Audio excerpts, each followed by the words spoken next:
They'll pay you $100,000, but you have to work one full shift at any job on this list. Would you take it? I'm willing to bet you wouldn't. Not once you hear what these jobs actually involve. Saturation diver. Some of these divers work 300 meters below the surface of the ocean. At that depth, the water is close to freezing, pitch black, and the pressure is over 30 times what it is on land, enough to crush an unprotected human body almost instantly. Their job is to keep offshore oil pipelines running, installing pipeline sections, bolting massive metal flanges into place, sometimes drilling directly into live oil lines still flowing under pressure on the seabed. These aren't small parts either. A single flange can be over a meter wide, and just one bolt with its nuts can weigh more than 45 kilograms. Divers use lift bags just to move the hardware around, because trying to lift it by hand at that depth isn't really possible. Visibility drops to almost nothing. Divers describe working knee-deep in mud, feeling around for a bolt or a valve they can't see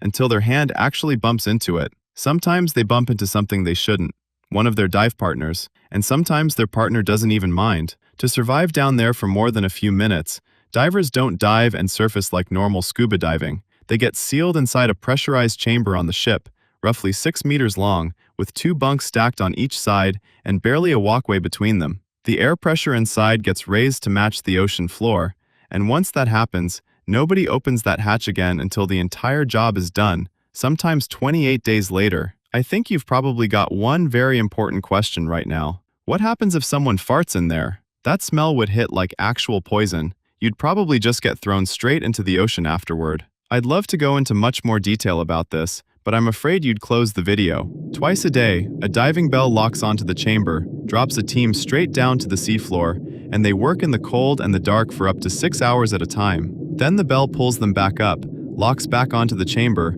and the next team goes down. They can't just walk outside. Decompression happens slowly, roughly 1 full day for every 30 meters of depth, plus an extra day on top of that. From 90 meters down, that's close to 4 full days of just waiting for their body to return to normal, after already spending a month living inside a metal tube. So would you dive to that depth for $100,000?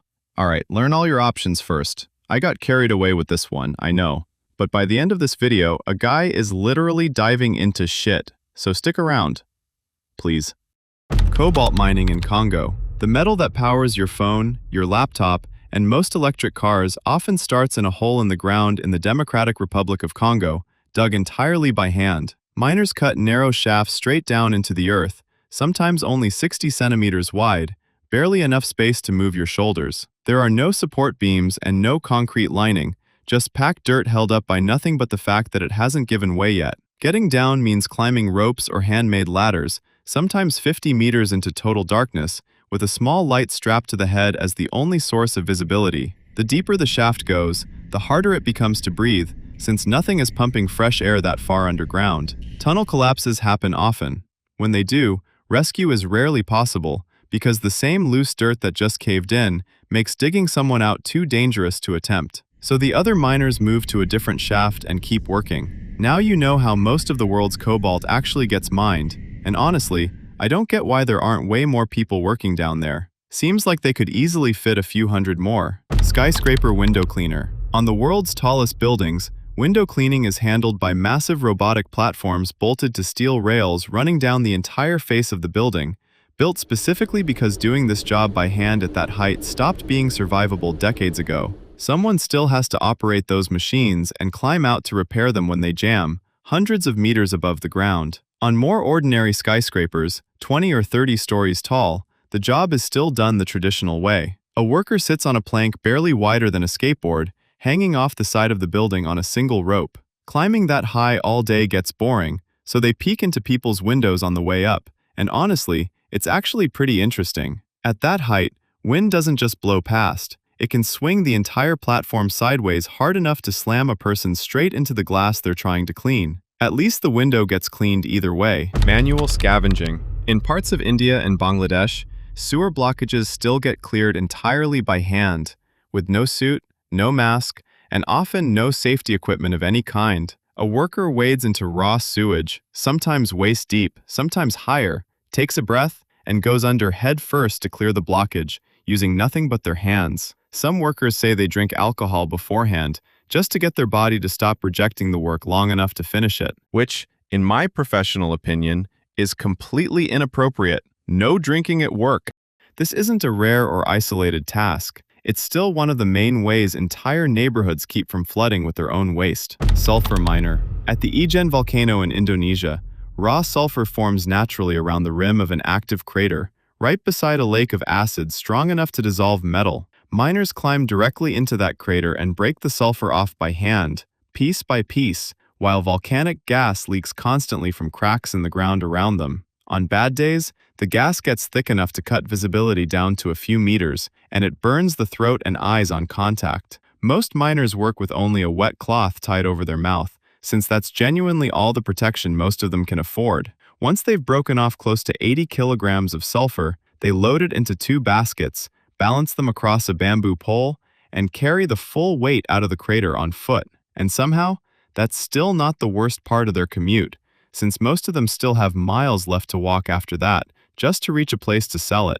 Offshore Oil Rig Derrickhand. A derrickhand works near the top of an offshore oil platform, sometimes 50 meters above open ocean, guiding multi-ton steel drill pipes into place as they're lowered into the rig. During a storm, the entire platform rocks under the waves. The metal underfoot is slick with oil and seawater, and the pipe swinging on its cable stays close to the worker the whole time. Missing the timing on grabbing it can crush a hand or throw off the balance of the entire operation. These platforms don't run themselves, and there's no version of this job where the worst weather means the work stops. Guano Collector. In caves like Gomantong in Borneo, millions of bats and swiftlets live packed into the ceiling, and beneath them, the cave floor has been building up droppings for generations. Guano collectors go in and shovel it out by hand, in near total darkness, with a smell strong enough to make most first-time visitors vomit within minutes of entering. The floor itself isn't even still while they work. It's crawling with roaches and mites feeding directly off the waste,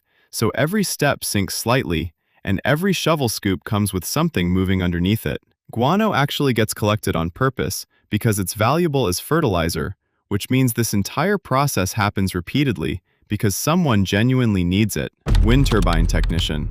Wind turbines require regular maintenance to keep running, and that means someone has to climb inside them. Technicians go up through a hollow steel tower, sometimes over 100 meters tall, using nothing but a fixed ladder bolted to the interior wall the whole way. At the top, they climb outside onto the blade itself to do repairs. The rotor gets locked with a mechanical brake before anyone gets close, so the blade isn't spinning, but the tower still sways with the wind, and the platform still shifts underfoot the entire time the work is happening. So, $100,000, one shift. Pick your fear: the pressure, the dark, the height, the smell, or the gas. If you made it this far without flinching once, tell me which job scared you the most in the comments. And subscribe if you want more of these.